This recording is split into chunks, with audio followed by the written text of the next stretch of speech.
Vous avez un premier rendez-vous avec une personne qui vous plaît. Vous êtes un peu tendu, stressé, c'est normal, car vous avez envie de plaire. Dans cette vidéo, on va voir les erreurs à ne pas commettre lors des premières rencontres, lors des premiers rendez-vous. Car lorsqu'on veut plaire, parfois, on peut être amené, à cause du stress, à commettre certaines erreurs classiques et éliminatoires. Dans cette vidéo, je vais te donner les erreurs à ne pas commettre. Premièrement, jouer un rôle, mettre un masque.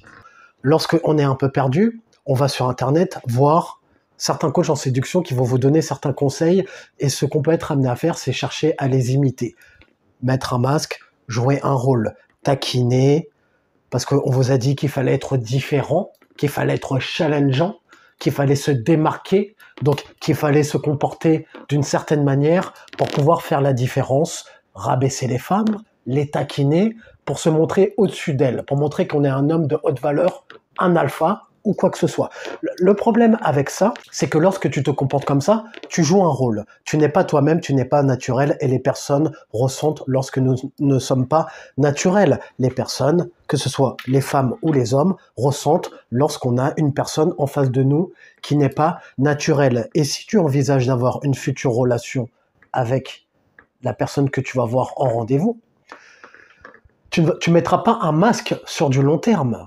Tu ne vas pas être challengeant, tu vas pas taquiner, envoyer des pics sur du long terme. Dans une éventuelle relation, tu vas pas avoir un esprit de compétition avec ta partenaire ou ton futur partenaire, puisque vous êtes là pour faire équipe. Lorsqu'on est en couple, on est là pour faire équipe. Donc ça, c'est un comportement que tu ne vas pas avoir sur le long terme. Au mieux, le fait de mettre un masque, d'imiter certains coachs en séduction, peu importe, ça pourrait marcher pour du court terme. Par contre, pour du long terme, ça ne pourrait ne pas fonctionner. Pour du court terme, également. Ça pourrait foirer, car comme je t'ai dit plus tôt, la personne en face de toi pourrait sentir que tu n'es pas naturel. Un premier rendez-vous, une première rencontre, une rencontre, peu importe, le mieux, c'est que ça doit être naturel.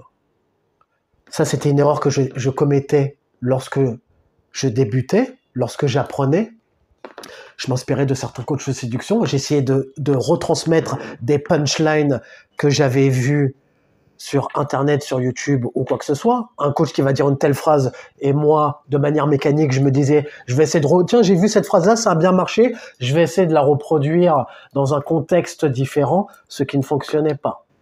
Le coach en séduction que tu vois, les punchlines qu'il sort, ça marche pour faire des clics, ça marche pour faire des vues.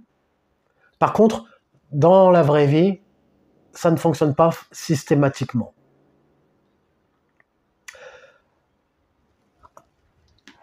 Une personne pourrait dire une phrase dans un certain contexte avec une certaine personne qu'elle aura en face d'elle. Par contre, toi, si tu reproduis ce même comportement avec la même phrase, avec une personne différente, ça n'aurait pas le même impact. Donc, savoir lire les interactions, savoir lire entre les lignes, savoir lire les interactions. Ne pas reproduire, ne pas chercher à imiter. Il faut que ce soit fluide, authentique et naturel.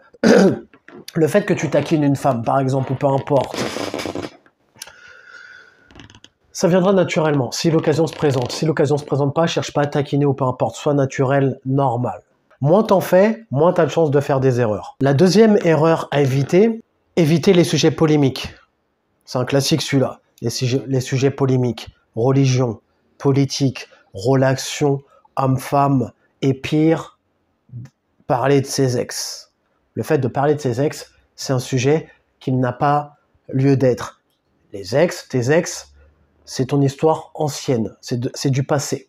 Il n'y a pas lieu d'en parler. Le but, quand tu fais une rencontre avec une personne, le but, c'est de se projeter dans une éventuelle relation future, d'aller de l'avant. Il n'y a pas lieu de parler de ses ex. Lorsqu'une personne parle de ses relations passées, ça pourrait renvoyer l'image que cette personne n'a pas fait le deuil de sa relation précédente, n'a pas tourné la page. A encore de la rancune, de l'amertume, en fonction de la façon dont elle parle de ses ex, ça donne l'impression qu'elle n'est pas passée à autre chose. Ça ne fait pas bonne impression et ça ne donne pas envie. Parce qu'on pourrait se dire que cette personne n'est pas prête pour éventuellement s'engager dans une éventuelle relation future. Donc ça, c'est un sujet de conversation à éviter. Et qui peut être éliminatoire également. On n'a pas envie de s'investir ou de se projeter dans une relation avec une personne qui n'a pas fait le deuil de sa relation passée. Donc ça, c'est un sujet, tous ces sujets-là sont à éviter. Ensuite, troisième erreur à éviter, le fait d'être pressé. Que ce soit pour conclure le soir même ou que ce soit pour une relation sérieuse, future, certes, tu peux montrer tes intentions, il y a une façon de faire, une façon de montrer ses intentions, que ce soit pour l'un ou l'autre, mais il ne faut pas que tu te montres trop pressé, car ça pourrait mettre la pression à la personne qui est en face de toi. Il y a une conduite à tenir. Il y a des choses à faire pour pouvoir faciliter le fait que une rencontre aboutisse, par exemple, au sexe le premier soir. Il y a un comportement à adopter, il y a des choses à faire, il y a des choses à mettre en place pour faciliter le fait que ça se passe. Par contre, il ne faut pas, surtout pour les femmes, il ne faut pas qu'elles ressentent que tu es trop pressé. Les femmes n'aiment pas avoir cette pression. Elles aiment bien sentir qu'elles sont à l'aise, en confiance, que tu ne leur mets pas la pression. Donc, que ce soit pour cela ou que ce soit pour une relation sérieuse. Si tu as envie de t'engager dans une relation sérieuse avec une personne, ça se fera naturellement si ça doit se faire. Vous allez vous côtoyer, vous allez matcher, vous allez vous rendre compte que vous êtes compatibles l'un et l'autre. Toi également, tu vas voir dans son comportement, il y a des choses qui te conviennent. Et pareil, dans le sens opposé, ça se fera naturellement. Il n'y a pas besoin de trop mettre la pression là-dessus, d'être trop pressé par rapport à cela. Ça se fera naturellement si ça doit se faire. Si tu suis les bonnes étapes, si tu suis le bon processus, t'inquiète pas, tout ira bien. Dernière erreur, enfin, à ne pas commettre. Ça, c'est plutôt après un rendez-vous, c'est trop se culpabiliser si un rendez-vous n'a pas fonctionné. Certes, si un rendez-vous n'a pas fonctionné, se remettre en question pour pouvoir s'améliorer par rapport aux erreurs que tu aurais pu commettre. Par contre, avec l'expérience et avec le temps, j'ai appris, j'ai compris que, par exemple, moi, je sais que je ne suis pas compatible avec toutes les femmes.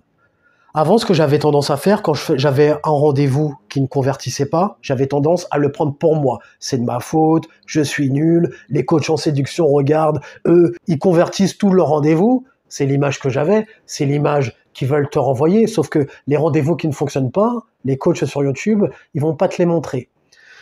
Donc, je le prenais pour moi, je me disais, c'est de ma faute, je suis nul, j'y arrive pas, j'ai été mauvais. Certes, il peut arriver qu'on ait commis certaines erreurs, mais avec l'expérience, en ayant commis mes erreurs et en faisant des rendez-vous de ma part qui s'étaient bien passés, j'ai appris que je ne suis pas compatible avec toutes les femmes, que pour certaines raisons, des fois, tu vas faire des rendez-vous, même si tu t'es bien comporté, même si tu as tout bien fait, il y aura des femmes avec lesquelles tu ne seras pas compatible. Ça peut être des femmes ou des hommes, en fonction de si tu es une femme qui regarde cette vidéo par exemple, peu importe. Tu ne seras pas compatible avec tout le monde. Donc j'ai appris à lâcher prise, à me dire maintenant, si ça colle pas dès le départ, je ne force pas. J'insiste pas, je force pas. Maintenant, c'est où ça colle pas. Maintenant, si ça t'intéresse, en description, tu as la formation « Comment réussir un premier rendez-vous ». Mets un j'aime si tu as aimé le sujet de cette vidéo, abonne-toi si tu aimes le contenu de cette chaîne. Et comme disait Denzel Washington dans Training Day, est-ce que tu préfères être un loup ou une brebis? Prends une décision.